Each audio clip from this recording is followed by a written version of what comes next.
오늘 세상이 감당치 못할 복음의 전도자라는 제목으로 하나님의 말씀을 선포하고자 합니다. 오늘 본문의 배경은요, 이 바울이 3차 전도 여행을 마치고 이 바울은 자신을 죽이려고 공모하는 그 유대인들이 가득한 예루살렘으로 가게 됩니다. 바울은 이미 그곳으로 가면 자신이 죽을 것을, 또 핍박당할 것을 알고 있음에도 예루살렘으로 떠나게 됩니다. 그러나 바울은요, 그 죽음을 당할 것을, 또 핍박을 당할 것을 알고 있음에도 불구하고 자신 안에 깊고 명확한 확신이 있었기에 이러한 고백을 합니다. 내가 달려갈 길과 주 예수께 받은 사명, 곧 하나님의 은혜의 복음을 증언하는 일에 마치려 하면은 나의 생명조차 조금도 귀한 것으로 여기지 아니하노라. 바울은 자신의 하나님의 은혜의 복음을 전하는 일에 자신의 목숨을 조금도 귀한 것으로 여기지 않았습니다. 왜냐? 자신의 생명, 이것은요, 그 예수 그리스도의 복음과 비교조차 할 수 없었기 때문입니다. 그 복음을 최고의 가치로 여겼기 때문입니다. 바울은 결국 예루살렘으로 가서 유대인들의 난동으로 인하여 로마 군병들에게 체포됩니다. 22장에서는요, 체포되자마자 이 유대인들 앞에서 자신의 그 변호, 자신이 아무 잘못도 없는데 이렇게 갇히게 되었다, 이 변론을 하게 됩니다. 그리고 23장에는 사내들인 공회에서 대제사장들 앞에서 변론을 합니다. 또 24장에서는요, 이 벨리스 총독 앞에서 변론을 하고요. 또 25장에서는 또 신임 총독이 있었는데 이 베스도 앞에서 이 자신의 변론을 하기 시작합니다. 또 오늘 사도행전 26장은요, 아그리빠 왕 앞에서 변론하는 내용이 담겨 있습니다. 여러분, 아그리빠 왕이, 오늘 본문에 등장하는 이 아그리빠 왕이 누구인지 아십니까? 예수님이 태어났을 때 이 태어난 아기를 모두 죽이라고 명령했던, 정말 극악했던 그 헤롯 대왕의 증손자가 오늘 본문의 아그리빠 2세입니다. 헤롯 대왕의 가문이었던 거죠. 헤롯 대왕의 그 가문은요, 교활하고 난폭하기로 정말 유명했습니다.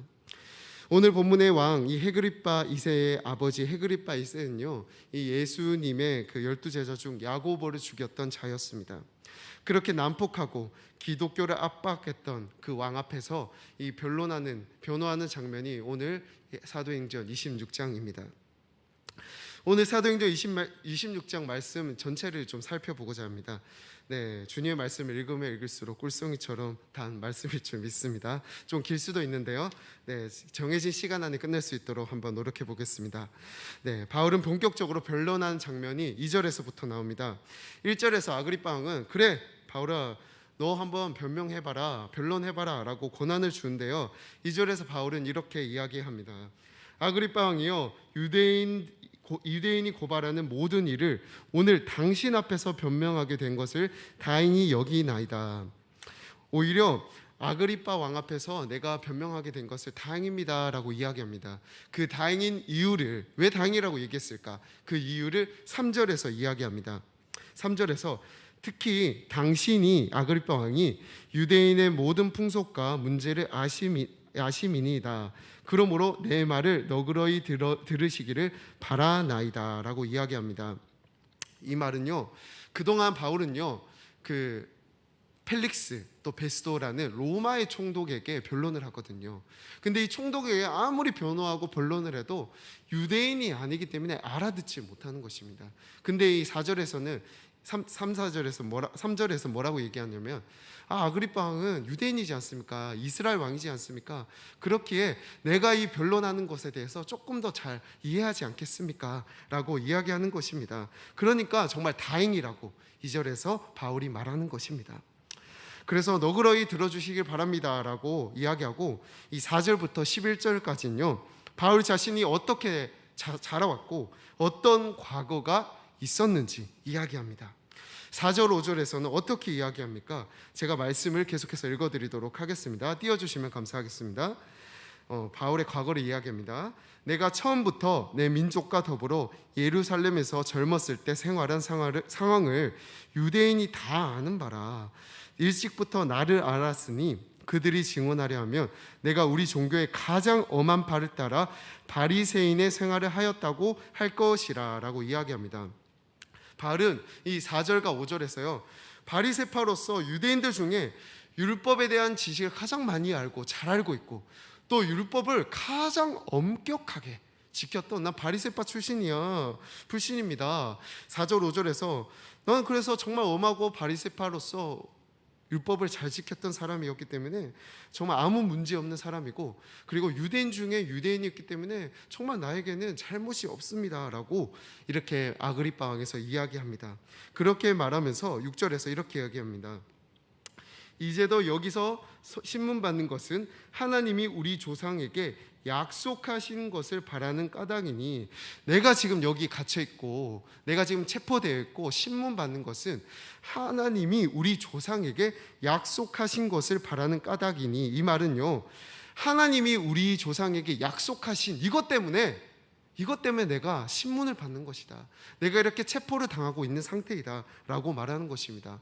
그럼 6절에서 말하는 이 약속은 구체적으로 무엇일까요? 7절에서 바울은 또 설명합니다. 이 약속이 무엇인지 읽어보겠습니다. 이 약속은 설명하죠. 우리 12지파가 밤낮으로 간절히 하나님을 받들어 섬김으로 얻기를 바라는 바인데, 아그리빠 왕이요, 이 소망으로 말미암아 내가 유대인들에게 고소를 당하는 것이니다 라고 말합니다. 자, 이 약속, 이 6절 7절에서 바울이 말하는 바는 아브라함 다윗을 비롯한 우리 조상들에게 하셨던 하나님의 언약, 그 약속이 있는데, 그 약속은 아그리빠뿐만 아니라 저와 유대인 모두가 아는, 12지파가 아는 그 약속, 소망입니다. 우리가 모두 간절히 바랐던 그 약속, 소망인데, 그 소망이 이미 우리에게 주어졌고, 저는 그 소망을 전했을 뿐인데 저는 여기서 이렇게 갇혀있고 신문을 당하고 있습니다 라고 자신을 변호합니다. 6절 7절에서 말하는 이 소망, 이 약속은 무엇입니까? 모두 다 아시지 않습니까? 예수 그리스도입니다. 그리스도께서 이 땅 가운데 오셔서 십자가에 죽으시고 3일 만에 부활하신 그 부활의 소망, 8절에서 당신도 그 소망을 전했는데 자기는 신문을 받았다고 이야기합니다. 그래서 8절에서 어떻게 얘기하냐면요, 당신도 나도 우리 유대인들이 그렇게 바라는 소망을 당신들도 다 알고 있으면서, 예수님이 메시아라는 것을 다 알고 있으면서 그 소망 대신 예수 그리스도의 부활을 어찌 믿지 못하는 것입니까? 하나님이 죽은 사람을 살리신 것을 어찌 믿지 못합니까? 라고 8절에서 이야기를 하며 자신의 답답한 심정을 호소하고 있습니다. 다 알면서도, 보았음에도 믿지를 못한다는 것입니다. 유대인들은 하나님의 말씀을 다 알고 있으면서 기적을 보았고 이적을 받고 그 약속을 성취하시는 분임을 알고 있음에 불구하고 왜 그들은 믿지 않았을까요? 사실 믿지 못하는 것이 아니라 안 믿는 것이 아닐까요?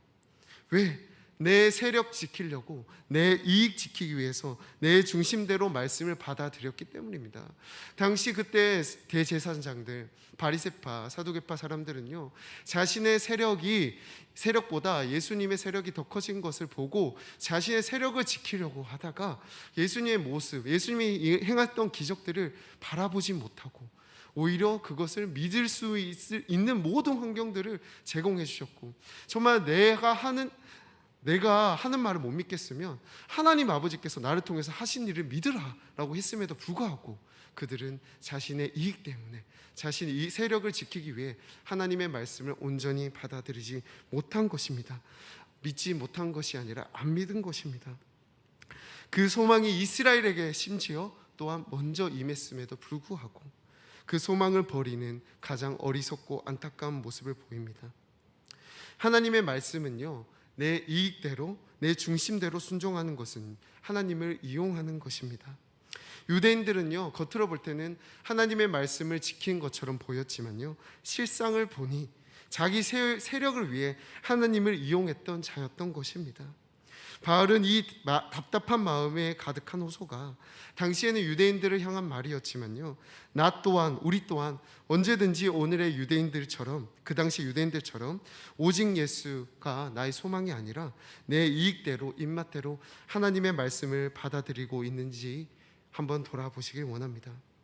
유튜버나 다양한 미디어가 가득한 이 지금 세상 속에서는요, 우린 정말 많고 다양한 설교가 있는 정말 말씀의 홍수 시대에 우리는 살아가고 있습니다. 정말 이럴 때일수록 우리는 정말 그 많은 다양한 설교 속에서 분명하고 정확하게 그 말씀, 하나님의 진리를 분별할 필요성은 있지만요, 근데 그렇게 하나님의 말씀을 많이 듣고 또 다양하게 듣는 사람들, 다는 아니지만요, 조금 대부분 이렇게 드러난 특징이 무엇인 줄 아십니까? 그 특징은요, 말씀을 평가합니다. 내가 듣고 싶은 말씀만 받아들입니다. 내 말씀이 내 상황과 맞지 않거나 그 말씀을 받아들이고 싶지 않으면요, 안 들린다고 이야기합니다. 이 전도사님, 이 목사님 말씀은 별로였어, 나랑 안 맞았어, 안 들렸어. 저도 이런 생각을 안 해본 것은 아닙니다. 한 달 전 오전 채플, 제가 신대원 오전 채플에서요, 설교가 그날따라 너무 안 들리는 것입니다. 교수님은요, 일정한 톤으로 또 일정한 목소리로요, 그 설교 원고를 그냥 보고 계속 읽으시는 것입니다. 그러니까 저도 그걸 보면서 좀 이렇게 안 들리고, 또 마음속으로는 조금 왜 이렇게 잘 이해가 안 될까, 감동이 안 될까라는 생각도 들었고요. 근데 그렇게 좀 어떻게든 집중하려고 하다 보니 보다가 또 옆에 보니까 우리 전도사님들이 이렇게 막 인사를 하는 것입니다. 옆에 있는 분들도. 그러다가 저도요, 조금씩 졸리기 시작하는 것입니다. 그리고 채플이 끝났습니다. 그 채플이 끝나고 전도사님들과 함께, 많은 전도사님들과 함께 이야기를 합니다. 그리고 채플이 오늘 어땠냐, 설교 어땠냐, 뭐 어떤 분은 졸다가 못 들었다, 한 번도 못 들었다, 그래서 되게 좋았다, 되게 좋았다 하시면서 장난치려고 되게 좋았다, 너무 잠이 잘 와서 좋았다, 이렇게 웃기시는 분들도 있으시고요. 대부분 그냥 그랬다, 졸았다, 지루했다, 너무 내 귀에 잘 안 들렸다 이야기를 하더라고요. 저는 말은 하지 않았거든요. 근데 잠잠히 옆에서 듣고 있다가 나만 그런 게 아니었구나 하면서 위로를 얻게 되더라고요. 뭔가 스스로 타협을 한 거죠. 그런데 어떤 분은요, 너무 그 설교를 듣다가요, 눈물이 많이 나서 눈이 새빨개져 가지고 갑자기 와가지고 오늘 설교 녹음하신 분 없냐고 이렇게 묻는 것입니다. 저는 그 이야기를 들으면서 되게 많은 충격을 받았습니다. 같은 말씀을 들었는데요, 누구는 지루하고 졸고 안 들린다고 불평하고, 누구는 눈이 빨개질 만큼 울고 감동받고, 그 말씀을 또 듣고 싶어서 녹음본을 찾는 모습이 너무 상반되었던 것입니다. 여러분, 누구의 문제라고 생각합니까? 설교자라고 생각합니까? 아니면 저의 문제입니까? 저는 100% 저의 문제라고 생각했습니다. 교수님은 분명 성경 말씀을 선포하셨거든요. 그런데 제 이 마음의 중심이, 이 마음밭이 가난하지 않기에 수업 시간에도 말씀 듣고, 새벽에도 설교 말씀, 아침에도 큐티하고 이렇게 있으니까 말씀 듣는 게 얼마나 귀한 줄 모르는 것입니다. 그런데 더 아찔한 것은, 그동안 만약에 이게 내 문제인지도 모르고 정말 내가 들리는 것만 찾고 듣고 받아들이고 살았다면, 넌 정말 교만하고 오늘 본문 이 당시의 유대인들처럼 내가 받고 싶은 말씀, 내 이익대로 받아들이는 말씀대로 살아갔겠구나라고 생각이 되어진 것입니다.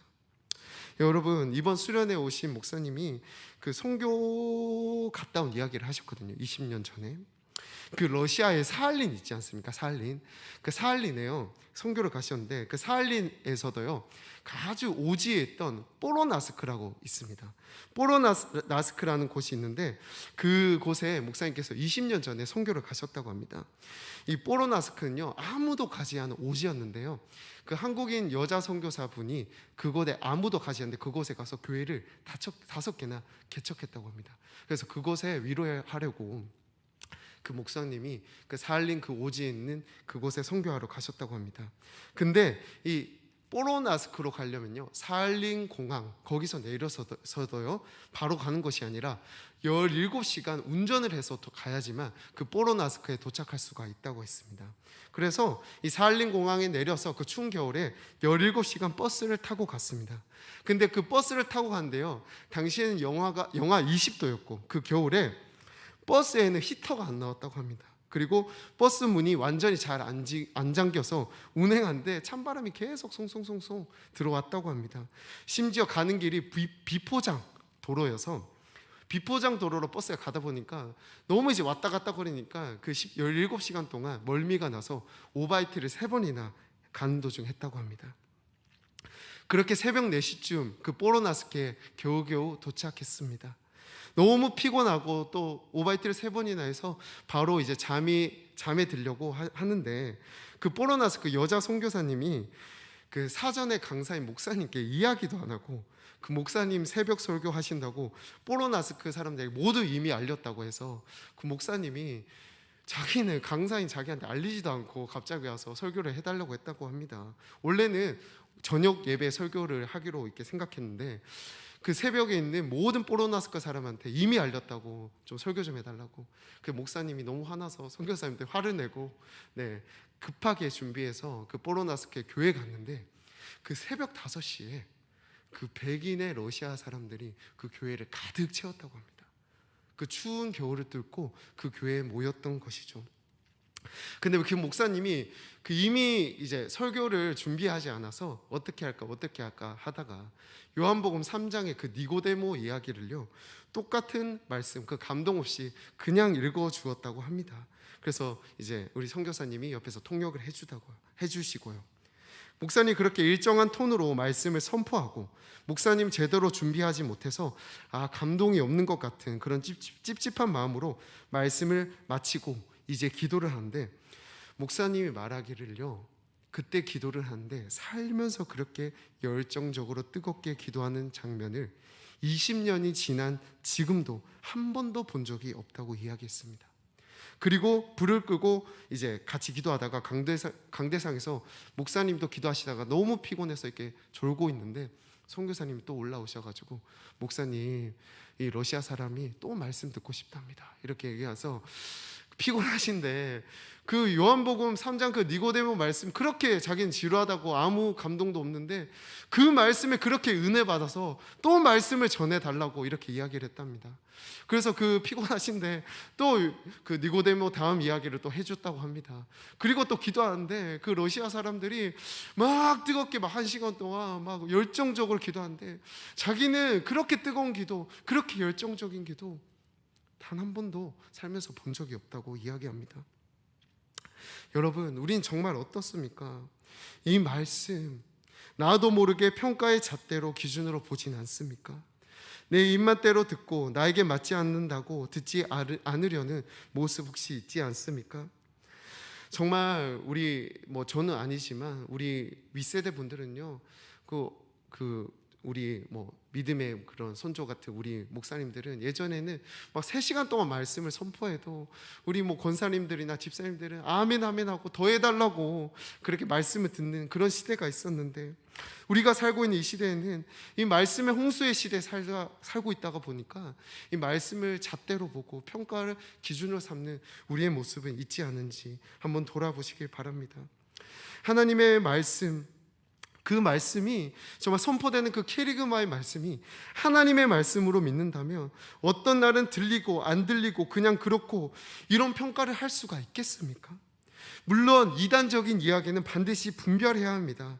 그게 아니라면요, 우린 항상 아멘하며 그 말씀이 나에게 하신 하나님의 말씀이라고 순종해야 하는 것이 아니겠습니까? 정말 하나님의 말씀이라고 믿는다면요, 내 생각과 안 맞는다고, 나는 잘 모르겠다고, 나에게 안 들린다고 그 자리에서 다른 생각하고 평가해서는 안 됩니다. 정말 성령님이 주시는 그 겸손한 마음으로 기록된 말씀, 선포된 말씀 온전히 하나님의 말씀으로 받아들일 때 성령님께서는 이 말씀을 통해 하나님의 뜻을 깨닫게 하시고 하나님과 심정을 통하게 하시며 그 말씀이 삶으로 순종케 하신 역사를 반드시 여러분들의 삶 가운데 펼칠 줄 믿습니다. 12절부터 18절까지는 제가 요약해서 알려드리겠습니다. 바울이 다메섹에서 예수 그리스도를 만나고 회심한 사건을 아그리빠 왕에게 간증합니다. 그리고 19절에서 23절은 바울이 회심한 후 자신이 경험한 예수 그리스도 그 복음을 전하다가 나는 유대인들에게 이런 핍박을 당했다라고 이야기하고 있습니다. 그리고 24절에서 이 말을 듣던 그 신임 로마 총독 그 아그리빠 왕 옆에 있는 다른 사람입니다. 베스도가 이렇게 말합니다. 24절에서 어떻게 말하냐면, 바울이 그동안 이렇게 변명하며 베스도가 크게 소리내어 이르되 바울아 내가 미쳤도다, 내 많은 학문이 너를 미치게 한다 하니 라고 이야기합니다. 베스도 각하는 정말 너가 미쳤구나. 이렇게 말하면 정말 바울의 입장에서 정말 기가 죽어야 하지 않겠습니까? 로마 총독이지 않습니까? 그렇게 네가 미쳤구나, 네가 정말 학문에 미쳐서 이상한 얘기를 하는도다라고 꾸짖고 화냈는데, 바울은 원래 인간적인 마음으로서는 마음이 뭔가 두렵고 뭔가 기가 죽어야 하는 상황인데, 이 바울은 25절에서 이렇게 말합니다. 베스도 각하여, 내가 미친 것이 아니고 나는 참되고 온전한 말을 하나이다 라고 이야기합니다. 그리고 갑자기 바울은 26절에서 베스도는 유대인이 아니기에 제 말을 이해하지 못하지만 아그리빠 왕이요, 왕은 다시지 않습니까? 유대인이기 때문에 라고 이야기합니다. 그리고 갑자기 바울은요, 아그리빠 왕을 설득하기 시작합니다. 27절 보시면요, 아그리빠 왕이요, 선지자를 믿으시니까 믿으신 줄 내가 아나이다. 27절에 많은 이 선지자는요, 구약의 예언을 가리키는 말씀입니다. 그래서 바울은 구약의 선지자 예언, 당신은 아그리빠 왕이기 때문에 당연히 알고 믿지 않습니까? 나는 그것을 믿는 줄 압니다 라고 말하는 것은 구약의 예언대로 오신 그 예수 그리스도 십자가에 죽으시고 부활하신 그 예수 그리스도를 아시고 믿지 않습니까? 나는 당신이 예수 그리스도를 믿는 줄 압니다 라고 이야기합니다. 근데 28절에서 아그리빠는 내가 짧은 말로 나를 설득해서 그리스도인이 되게 하려 하는 도다라고 바울의 의도를 알아챕니다. 이 말은 너가 내가 그리스도인 되게 하려고 이야기하는구나 라고 이야기합니다. 그런데 29절 바울은 거기서 머물지 않고 이렇게 이야기합니다. 말이 적으나 많으나 당신뿐만 아니라 오늘 내 말을 듣는 모든 사람도 다 이렇게 결박된 것, 내가 이렇게 체포된 것 외에는 나와 같이 되기를 하나님께 원하나이다 하니라. 아멘. 바울은요, 아그리빠 왕에게 그리스도인 되게 하려는 거 맞습니다. 왕뿐만 아니라 여기에 있는 모든 사람들이 내 죄를 위해서 십자가에 죽으시고 부활하신 예수님을 믿어 나와 같은 자가 되기를 원합니다 라고 이야기합니다. 여러분, 근데 이 사도행전을 오늘 계속 읽어보니까요, 뭔가 이상한 부분이 느껴지지 않습니까? 바울은요, 처음에 자신이 신문을 당하는 상황이었습니다. 변호해야 하는 상황이었습니다. 혹시 살아가는 가운데 오해를 받고 재판에서 신문을 받고 판사에게 신문을 받거나 또 오해와 잘못한 상황 속에서 신문을 받은 적이 있습니까? 저는 제가 잘못해서 신문을 받은 적은 많거든요. 고등학생 때 전쟁 문자 한번 잘못 보냈다가 경찰서장과 국정원 앞에서 신문을 받았습니다. 정말 그때 압박은요, 이루 말할 수가 없었습니다. 정말 있는 사실조차 말하기가 너무 두렵거든요. 혹여나 내가 잘못될까 봐. 그런 바울은요, 정말 이 압박이 가득한 아그리빠 왕, 정말 흉폭한 아그리빠 왕에서 신문을 받고 있는 상황이었습니다. 정말 두려울 수밖에 없는 상황인 것이죠. 그런데 사도행전 26장을 보다가 보면요, 자신을 변호하다가 복음을 증거하면서 오히려 아그리빠 왕을 전도하는 바울의 모습을 보면요, 주도권이 바뀌는 것을 우리는 볼 수 있습니다. 이 주도권이 지금 누구에게 있습니까? 아그리빠 왕에게 있는 것이 아니라 바울에게 있는 것입니다. 이스라엘 왕에게 자신을 변호할 수밖에 없는 자에서 오히려 예수님의 복음을 전하고 왕이 나처럼 예수님을 믿길 원하나이다 라고 말하며 주도권이 완전히 뒤바뀌어지는 것을 오늘 본문을 통해 우리는 알 수가 있습니다. 당시 감히 누구도 함부로 말할 수 없었던 로마 총독과 이스라엘 왕 앞에서 이 바울은 심지어 주도권까지 잡으며 예수 그리스도의 복음을 담대히 전할 수 있는 그 비결은 무엇이었을까요? 로마의 총독보다 높고 아그리빠 왕보다 높으신 만왕의 왕, 만주의 주, 그 예수 그리스도, 그 우리 주 예수 그리스도가 바울 안에 생생하게 살아계시기에 세상에 어떤 권력이라 한들 바울을 결코 잠잠케 두렵게 할 수가 없었던 것입니다. 여러분, 어떻게 오늘 바울의 삶 속에 예수님이 완전히 살아날 수 있게 됩니까? 바로 예수의 영, 성령의 영에 완전히 지배되어 예수가 바울 안에 충만했기에 그렇게 바울은 담대하게 복음을 전하며 세상에 감당치 못한 자로 하나님께 쓰임을 받았던 것입니다. 예수님께서는 분명 누가복음 12장 11절 12절에서 이렇게 말씀하십니다. 사람이 너희를 회당이나 위정자나 오늘처럼 권세 있는 자 앞에 끌고 가거든 어떻게 무엇으로 대답하며 무엇을 말할까 염려하지 말라. 마땅히 할 말을 성령이 곧 그때 너에게 가르치리라 라고 예수님께서 말씀하셨습니다. 사랑하는 여러분, 새 생명 축제를 얼마 남겨두지 않고 복음을 전하는 자로서 살아가는 여러분들의 삶은 어떻습니까? 복음을 자랑으로 여기며 자랑스럽게 선포하며 살아가는 분들도 계실 것이고요. 복음을 전하면 그 사람이 나를 어떻게 볼까? 마치 오늘 베스도처럼 이 사람 미쳤도다라는 말을 들으면 정말 두려운 생각부터 들지 않습니까? 혹시 내가 복음을 잘못 전한 것이 아닐까 두려움부터 들지 않습니까? 절대 아닙니다. 여러분들은 정말 가장 고상한 가치, 진리, 온전한 말, 참된 말을 전한 것입니다.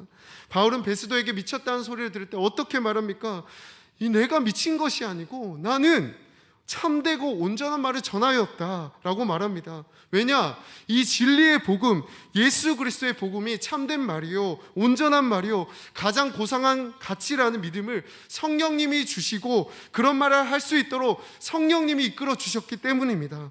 우리가 아무리 예수님이 고상한 가치라는 것을 머리로 알 수 있다고 하더라도 그 머리로 아는 것이 정말 중요한 것이 아니라요, 깨닫게 하시고 마음을 움직일 뿐만 아니라 그 의지의 순종까지 이끌어가게 하시는 그 성령님께 먼저 내 고집과 아집, 그동안의 경험, 이 교만 모두 꺾고 먼저 내 주도권을 주님께 드릴 때요, 주님께서 우리를 세워주시고 주님께서 우리를 다스리시고 주님의 그 능력으로 말미암아 우리 삶 가운데 일하기 시작한다는 것입니다.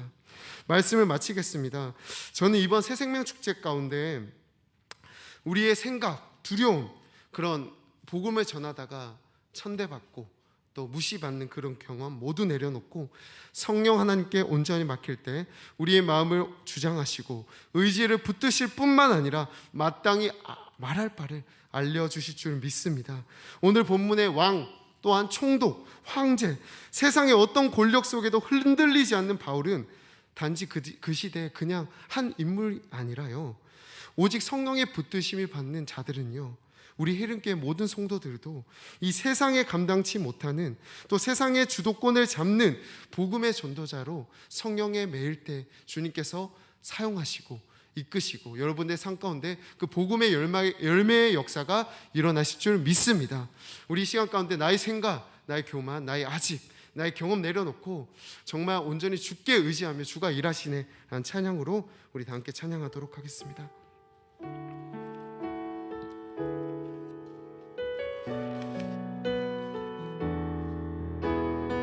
날이 저물어 갈 때,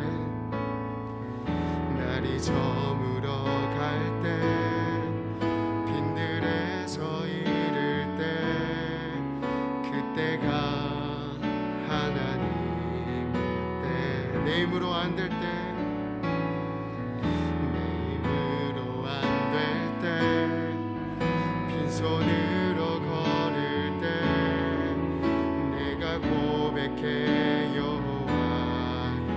우리 모인 이곳에, 우리 모인 이곳에 주님 함께 하시네. 누리네 아버지 은혜. 적은 떡과 물고기, 적은 떡과 물고기, 내 모든 걸 드릴 때 모두 고백해 고백합시다. 주가 일하시네, 주가 일하시네, 주가 일하시네. 주께 아끼지 않는 자에게 주가 일하시네, 주가 일하시네.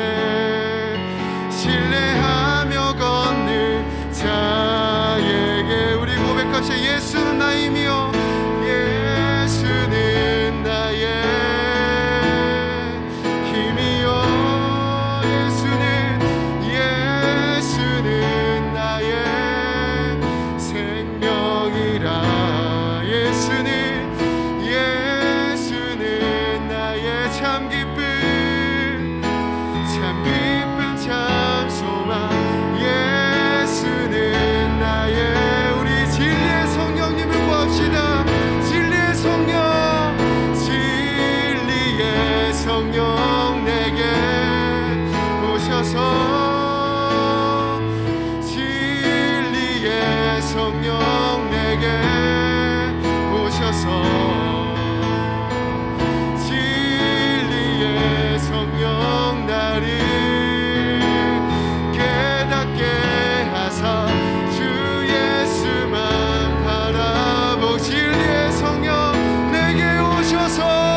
고집 내 자 나의 고마 주님 앞에 꺾어 내려놓고 성령님을 의지하며 나아갑니다. 더 이상 세상의 주도권에 우리가 넘어간 자가 아니라 세상의 주도권을 잡는 자로 우리를 세워주시고 그 주님이 주신 그 능력 아래 복음을 전하는 세상이 감당치 못할 복음의 전달자로 우리를 세워주시옵소서라고 다 함께 진리의 성령 구하며 주여 한번 외치며 나아가도록 하겠습니다. 주여